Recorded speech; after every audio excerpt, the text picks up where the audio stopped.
ఆ రాష్ట్రంలో, దేశంలో వ్యవస్థల పనితీరు చూసి చాలాసార్లు సామాన్యులు తీవ్ర ఆవేశానికి, ఆగ్రహానికి, ఆవేదనకు, ఒక ఫ్రస్ట్రేషన్‌కి గురవుతూ ఉంటారు. ఒక్కోసారి కంట్రోల్ చేసుకోలేకుండా కొన్ని మాట్లాడుతూ ఉంటారు. సో, చివరికి ఆ వ్యవస్థల పనితీరు సామాన్యులకే కాదు, చివరికి సీనియర్ నేతలుగా, మంత్రులుగా పనిచేసిన వాళ్ళు కూడా వాళ్ళ ఆవేశం కూడా కట్టలు తెంచుకునే విధంగా చేస్తూ ఉండడం బాధాకరం సీరియస్‌లీ. ఈరోజు మచిలీపట్నంలో ఒక జనసేన పార్టీకి సంబంధించిన వాళ్ళ ఇల్లు కొత్తది నేలమట్టం చేసేసి పాపం దారుణం. ఎంతో ఇష్టంతో కట్టుకున్న ఇల్లు, అదే పోలీసులు, మున్సిపల్ అధికారులు వచ్చి ఏదో యుద్ధానికి పోయినట్లు పోయి కూల్చేసి ఎంత పెయిన్ ఉంటది. దాన్ని అడ్డుకోవడం కోసం అక్కడ నియోజకవర్గ ఇన్ఛార్జ్ పేరునికి ఇటు వెళ్తే అక్కడ ఒక పోలీస్ అధికారికి ఆయనకు జరిగిన వాగ్వాదం అందరూ చూశారు. అసలు ఆశ్చర్యం, ఆ పోలీస్ అధికారి అంటూ ఉన్నారు, ఏం మీ ప్రభుత్వంలో కూలగొట్టలేదా అని. ఒక రాజకీయ నాయకుడు మాట్లాడే మాటలు. కానీ ఒక పోలీస్ అధికారి డైరెక్ట్గా అటువంటి కమెంట్ ఎట్లా అంటారో తెలియదు. ఏం మీ ప్రభుత్వంలో పడగొట్టలేదా అంటూ ఉన్నారు. పోలీసులకు దాంతో ఏం సంబంధం, ఏ ప్రభుత్వం అయితే ఏంటి. అండ్ ఆ తర్వాత ఆ బాధితులను పరామర్శించేకి వెళ్ళిన పేర్ని నాని గారు మీడియాతో మాట్లాడుతూ, నిజంగానే బహుశా ఆయనను ఇంత ఆవేశంగా ఇంతకు ముందు నేనైతే చూడలేదు మీడియాతో మాట్లాడేటప్పుడు. అంత ఆగ్రహంతో కట్టలు తెంచుకొని చాలా తీవ్రమైన పదజాలంతోనే పోలీసుల మీద అయితే విరుచుకుపడ్డారు. అండ్ మున్సిపల్ కమిషనర్ మీద కూడా, ఆ కమిషనర్ పేరు కూడా వాస్తవానికి లోకల్గా ఉన్న ఎమ్మెల్యే మినిస్టర్తో కోల రవీంద్ర గారితో పాటు మున్సిపల్ కమిషనర్ బాపిరాజు చౌదరి అట, ఆ బాపిరాజు చౌదరిని మళ్ళీ ఏదో అసిస్టెంట్ కమిషనర్ గోపాలరావు అట, ఆయనను మీరు ఎక్కడికి పోయినా వదిలిపెట్టమని ఒకసారి పేరినాని గారి మాటలో చూడండి ఎంత ఆవేశం కట్టలు తెంచుకుందో. కుమ్మర్లు, తూర్పు కాపులు, వాళ్ళ గుండెల్లో దింపని గుణపాలు అంటే జేసీబీలు తను చాలా ఆవేదన గురవుతున్నాడు. నొప్పి తెలియాలా? 3 ఏళ్ళు ఇదే బాపిరాజు కమిషనర్ ని బందర్లో కమిషనర్ గా తీసుకొచ్చి ఇంకా అతను 2034 దాకా ఉంటాడు సర్వీస్ లో. బాపిరాజు చౌదరి గారు చంద్రబాబు నాయుడు గారి చుట్టం, గోపీచంద్ గారికి చుట్టం.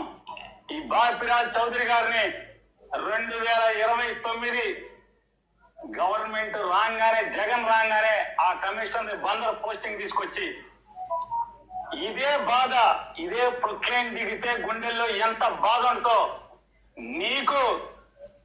నిన్ను ఆడిస్తున్నా నీ పెన్ డ్రైవ్లన్నీ కూడా సేఫ్ లాకర్ లో దాచుకుని నిన్ను తోలుబొమ్మలాగా ఆడిస్తున్నటువంటి ఆడికి ఇద్దరికి ఈ జేసీబీ బకెట్లు దిగితే ఎంత బాధ ఉంటుందో చూపించకపోతే కొంత చూసుకో.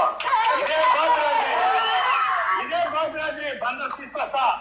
ఇదే పోలీసులు ఎవరెవరైతే ఉన్నాడో, పొద్దున ఒకడు ఉన్నాడు చల్లగా శంపందిలాగా ఉన్నాడు, ఆడిని కూడా ఇక్కడికే తీసుకొచ్చి ఇక్కడే నీ ఇళ్ళకి కాపలా పెట్టి, బందోబస్తు పెట్టి, నువ్వు ఎట్లా అయితే వస్తే వీళ్ళందరినీ ఈడిపించావో, చొక్కాలు పట్టుకుని, చీరలు పట్టుకుని, జాకెట్లు పట్టుకుని ఈడిపించావో ఈ మనుషుల్ని, అట్లాగే నిన్ను నీ కోసం వచ్చిన ప్రతి ఒక్కరిని ఇదే పోలీసులు వాళ్ళు ఎవడెవడైతే వచ్చాడో సిఐలు, ఎస్ఐలు మొత్తం అందరినీ నీ ఇళ్ల చుట్టూ, బైపాస్ల ఇంటి చుట్టూ, ఇక్కడ పార్కులో కట్టిన ఇంటి చుట్టూ అదే పోలీసుల్ని పెట్టి, అదే బాపురాజుని పెట్టి, గోపాలరావు అని అసిస్టెంట్ కమిషనర్ ఉన్నాడు.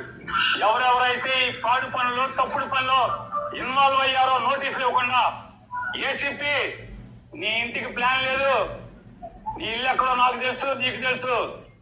అలాగే